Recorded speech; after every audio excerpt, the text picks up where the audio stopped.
President Frank Drilon. Bakbakan nato mga kaigsunan. Ug mao nga naamay panuntion, give to Caesar what is due to Caesar.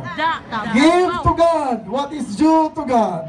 Angay lamang mahibaw-an sa tanang katawan sa pilar nga ang atong munisipyo, ang atong mga merkado, ang atong police station gikan kana sa maayong dughan o pagbuton sa atong mahal na sekretary sa atong DILG, si Secretary Mar Rojas.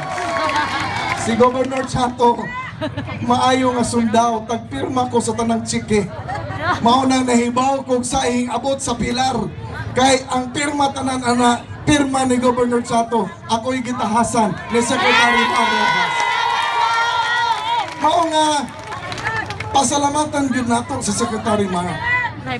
Bisan tungwa diha sa atong mga pundok, hanyoon ako sila. Apil mo ang pasalamat ni Mar Rojas. Salamat! Tungod kay may moabot nga kaayuhan din kung wala ang daang matuwid ni Presidente Noynoy.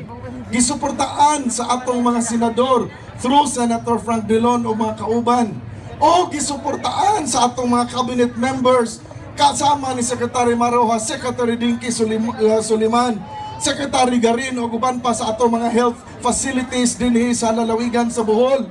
O labaw sa tanan si Secretary Robredo nga tuwa na sila ing kalibutan, ang iyang asawa may mohatag og kinabuhi sa gugma ni Secretary Robredo sa nasod nga Pilipinhon.